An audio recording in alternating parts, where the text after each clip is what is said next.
Before we begin, hit subscribe if you are not afraid of truth, because this is not motivational content.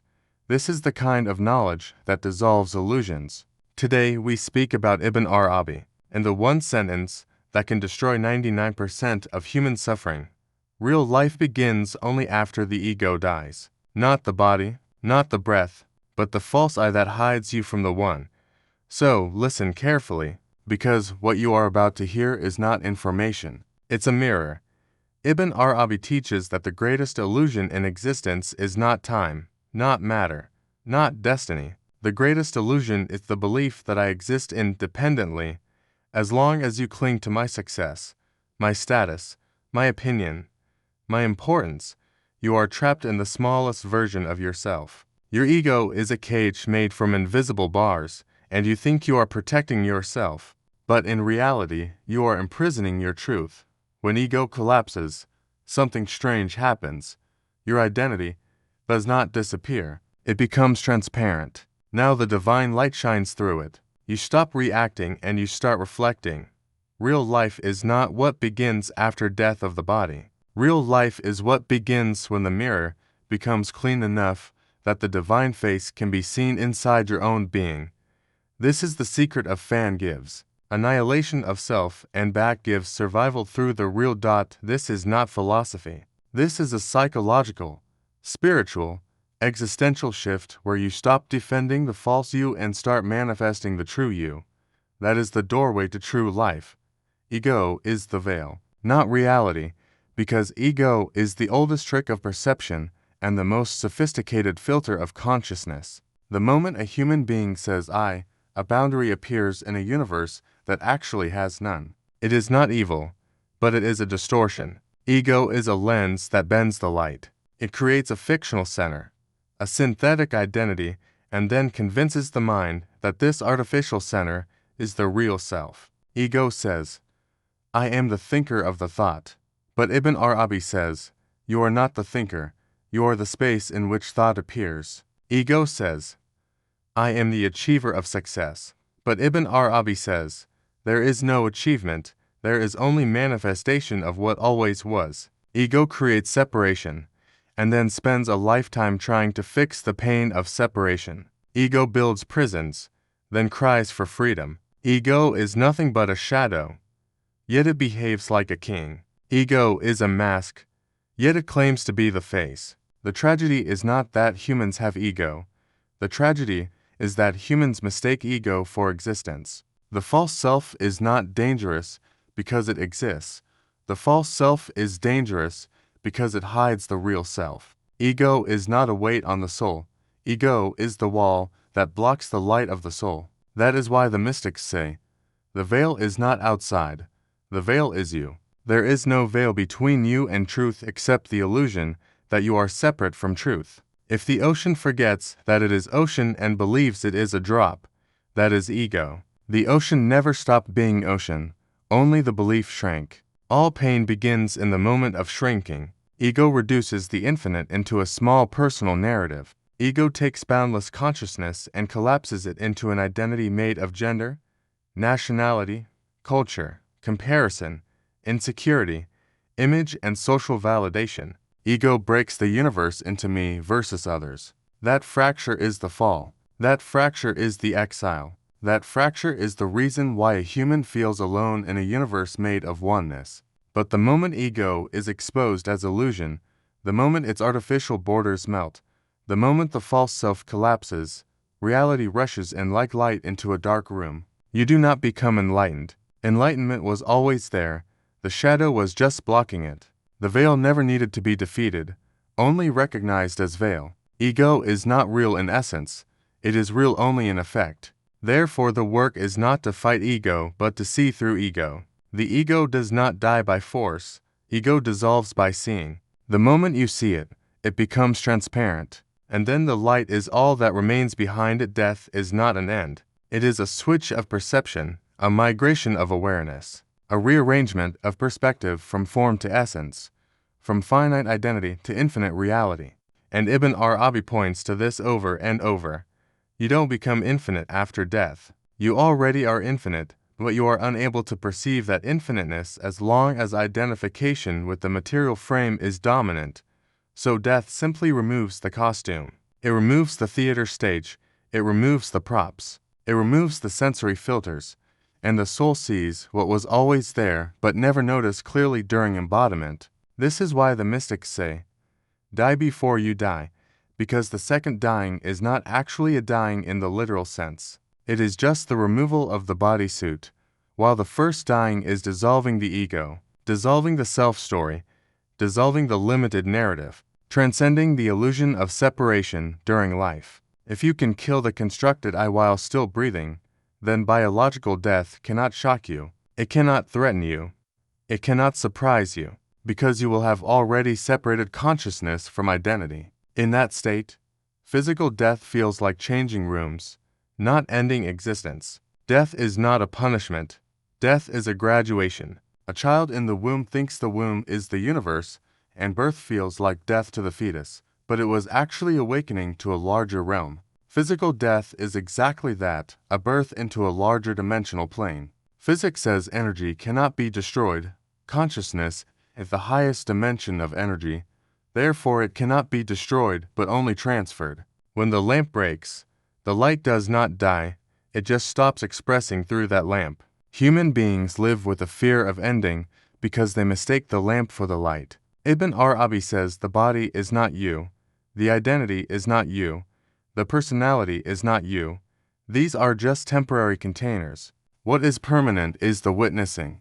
What is permanent is awareness. When the first death happens, the ego death, the fear of the second death collapses, because the second death is only scary if you still believe you are the body. The truth is, you don't survive death, you survive life. What dies is the false, what remains is the real. And this is why those who reach spiritual maturity, not terrified of mortality. They are only terrified of living a shallow life, a life lived only on the surface, a life trapped in the skin-level story. Death is a filter that only removes the temporary and keeps the true. After death, nothing fake can cross the threshold. All masks drop, only essence remains. Therefore, real preparation for death is not to fear it, but to become someone who has nothing fake left to lose. The more authentic you become, the less you fear dying, because you begin to realize you are not going to eternity. You are already in eternity. You are just unaware right now, you said. Every human carries two timelines inside them simultaneously, the timeline of the body and the timeline of the soul. And the tragedy is that almost every person only lives in the first timeline, the biological one, the physical one, the measurable one, the calendar one, the age number one, the timeline of birthdays, jobs, years, plans, degrees, and decay, while the second timeline, which is the real one, the eternal one, the infinite one, the luminous one, the timeline of soul evolution, the timeline of awareness expansion, the timeline of consciousness refinement, the timeline of inner unfolding, remains unknown, unactivated, unexplored. And Ibn Arabi says that the real spiritual poverty of the human being is not poverty of resources, but poverty of perception, because you are living like a being who will die, instead of living like a being who can never die. And because you identify with the timeline of the body, you panic when body ages. You panic when body is threatened. You panic when body is judged. But the soul is timeless and it doesn't count years. It counts awakening. So 1 year of genuine inner unveiling is more valuable than 70 years of mechanical survival in ego sleep.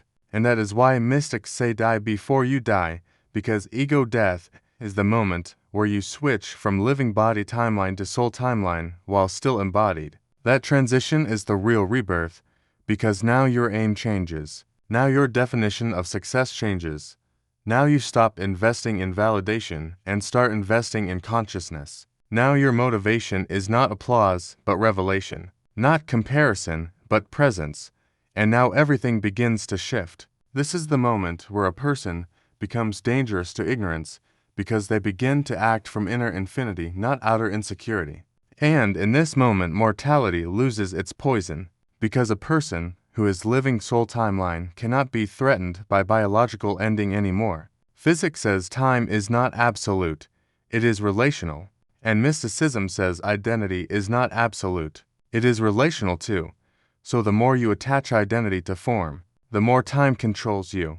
But the more you attach identity to awareness, the more time obeys you, meaning the more you live in depth, the slower and richer time feels. The more you live in surface, the faster and emptier time feels.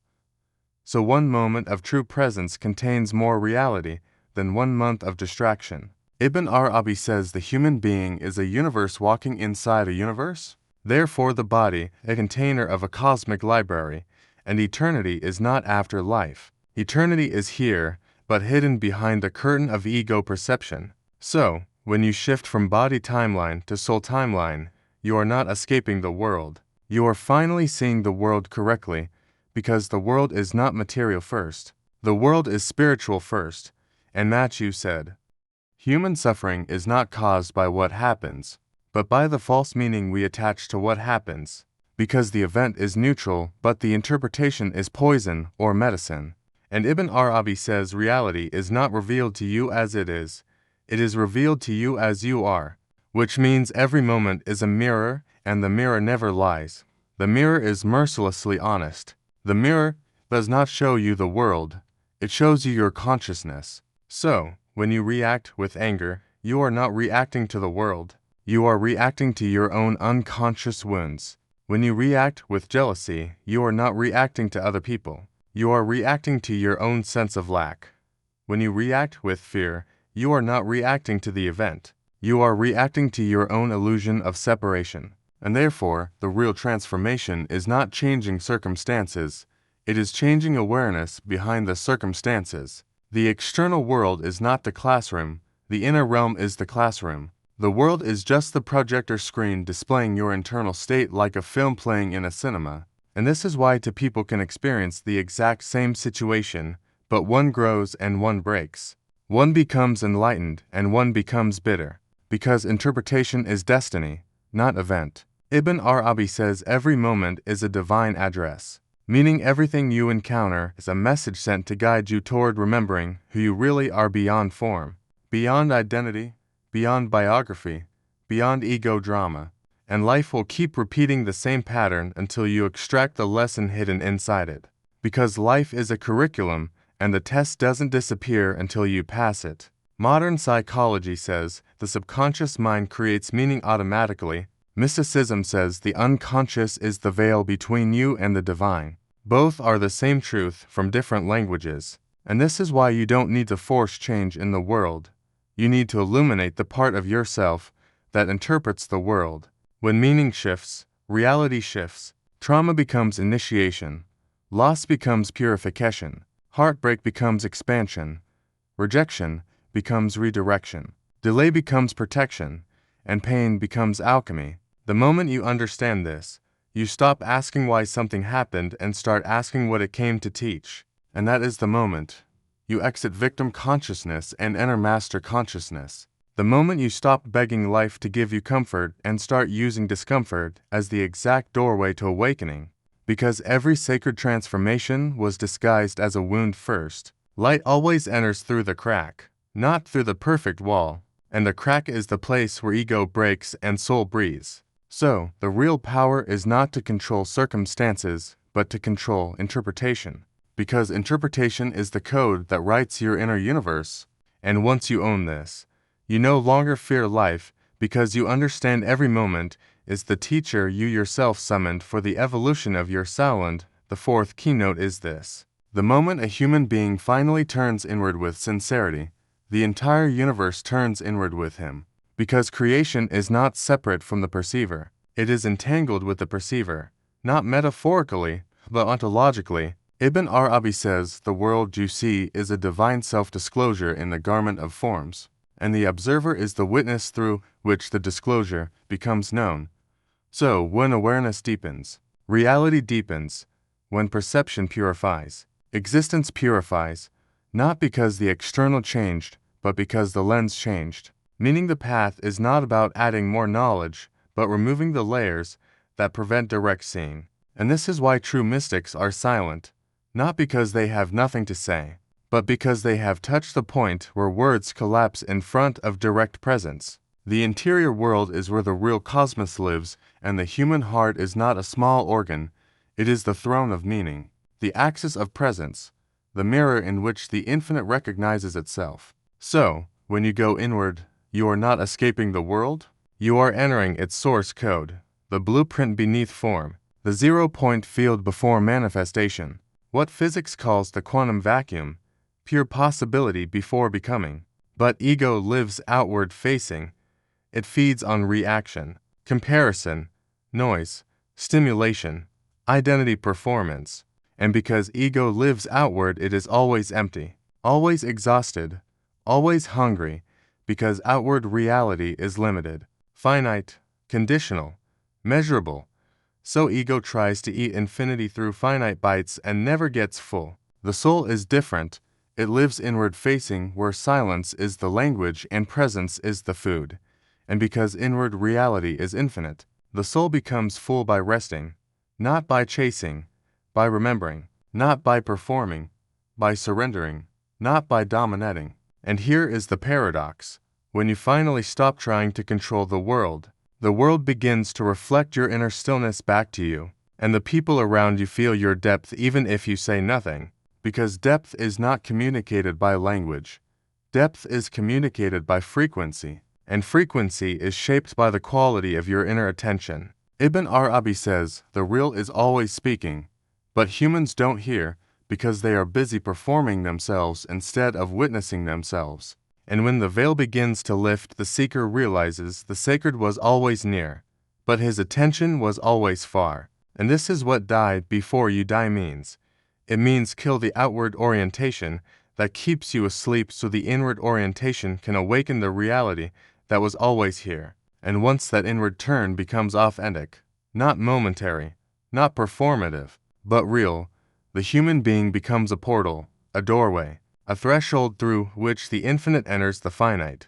And that is the moment when the world stops being something you look at and becomes something you look through the reason. Ibn Arabi says, the one who knows himself truly becomes eternal is because the self most people think they are is not the real self at all. It is just a temporary arrangement of memory, reactions, wounds, thoughts, preferences, fears, habits, and labels. A collage of identity that keeps shifting with mood, age, environment, validation, rejection, trauma, praise, criticism, and because this false self is built from time and external experience, it is mortal. It collapses with age, it collapses with loss, it collapses with any pressure that contradicts its story. And this is why most people live fragile, because they are living from a constructed personality instead of the unconstructed soul. They think knowing themselves means knowing their likes and dislikes, their strengths and weaknesses, their origin story and biography. But all of that is only the clothing of the real self, the garment of becoming, not the essence of being. The real self is naked awareness, the I before the name, the witness before the thought, the presence before the identity, the silent luminous seeing that remains even when every story about you disappears. This is the you that does not age, does not fear, does not vanish, because it is not made of time, it is made of presence. Modern science hints at this through consciousness studies. The universe behaves differently when observed, which means awareness alters reality, which means awareness is not a product of matter, it is prior to matter. Ibn Arabi takes this further.